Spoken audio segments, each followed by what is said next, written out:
Question number 6. Express sine 2x plus 2 cos x in the form r sine x plus alpha, where r and alpha are constants. R is greater than 0 and 0 is less than alpha less than pi over 2. Give the exact value of r and give the value of alpha in radians to 3 decimal places. The temperature, theta degrees Celsius, inside a room on a given day is modeled by the equation, where T is the number of hours after midnight. Okay, we're going to do part A first. And for 6A, we're going to use the formula below. So A sine x plus or minus b cos x can be expressed in the form r sine x plus or minus alpha. So we're going to use this first one to help us to do question 6. So for question 6a, we will write r sine x plus alpha as r sine x cos alpha plus r cos x sine alpha. Now, when we compare 1 sine x plus 2 cos x, we compare it with r sine x cos alpha and r cos x sine alpha. So the 1 is similar to r cos alpha because it's 1, in front of it is sine x. R cos alpha, in front of it is sine x. So that means 1 is equal to r cos alpha. When we compare the 2, is equivalent to r sine alpha because in front of 2 is cos x, in front of r sine alpha is cos x. So cos x, cos x. So what is in front 2 is equals to r sine alpha.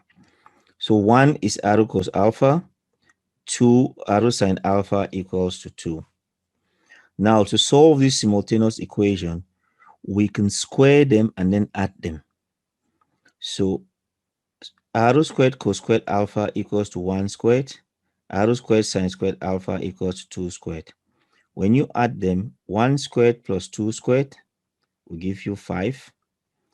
R squared cos squared alpha plus r squared sine squared alpha. You can factorize r squared out and then you get cos squared alpha plus sine squared alpha. Cos squared alpha plus sine squared alpha is identical to 1. It's one of the identities.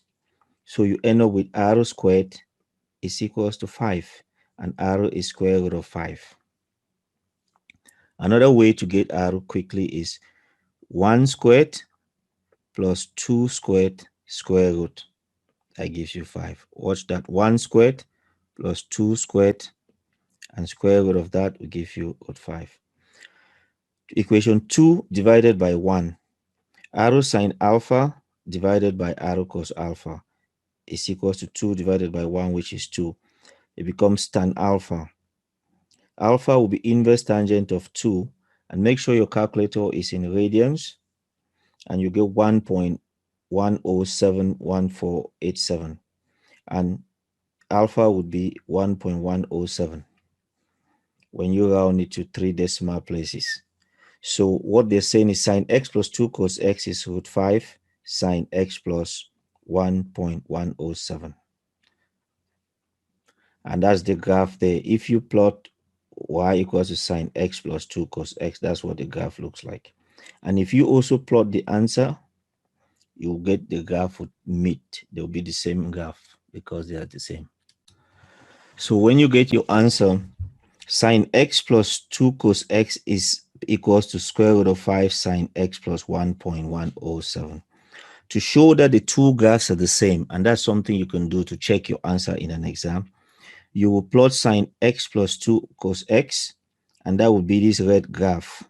When you put that in your calculator, is there y2, it will be this red graph you see there.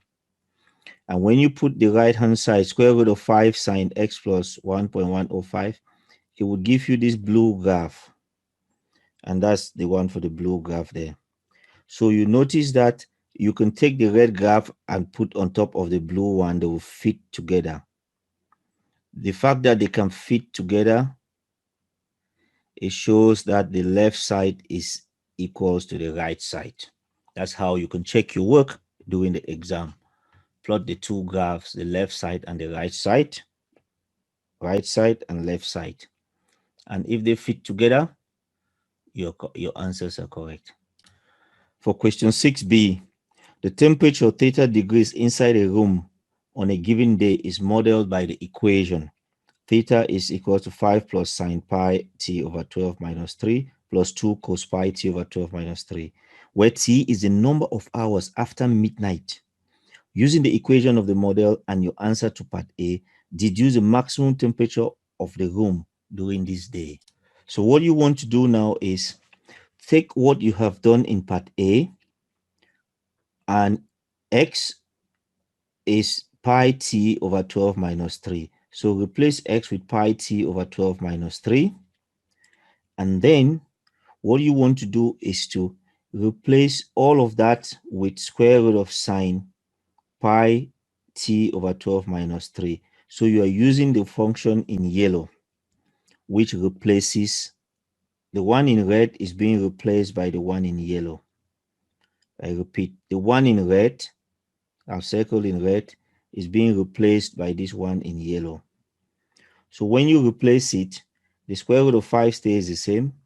You change the x you change it to pi t over 12, because pi t over 12 comes from that first one. And then when the temperature is maximum, the maximum is when sine of all of this I've put in circle is equals to 1. Everything, when the sine is that equals to 1, it is a maximum. And if all of that is equals to 1, you're left with 5 plus root 5 degrees Celsius, which is 7.24 degrees Celsius. Because a sine graph looks like that, and the maximum is at 1.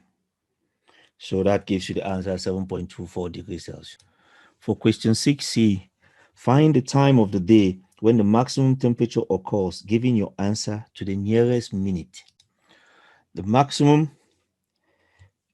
occurs when that value is equals to 90 degrees, pi over 2. So pi t over 12 minus 3 plus 1.101 equals to pi over 2. Because if you look at the sine graph, it goes like that. So at 90 degrees, pi over 2 is when you get that maximum value of 1. So you want to solve this to find what t is. You want to make t the subject. So t would be pi over 2 minus 3 goes to the right, it becomes plus 3. Plus 1.107 goes to the right, it becomes minus 1.107. Divide by 12 goes to the right, it becomes times 12. And times pi goes to the right, it becomes divide by pi. And when you put all of that in your calculator, you can see I've done it on the right hand side there. You will get 13.23072737.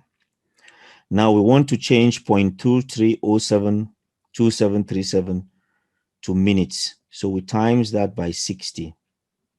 When you multiply by 60, it gives you 13.84, which is roughly 14 minutes, approximately 14 minutes. So the time would be 13:14. That means 1:14. So T is a number of hours after midnight. So 13:14 or 1:14 p.m. or 13 hours and 14 minutes after midnight. And you can also use your calculator to check if it is correct. If you plot that function sine pi x over 12 plus 1.107 minus 3, you will get that curve there. And make sure you use this view window to see the whole graph. And you will see that it occurs at 13.20230, the maximum there. When you use G-solve and find the maximum, it will occur at x equals to 13.23. So that's another way to use the calculator to check if your answer is correct.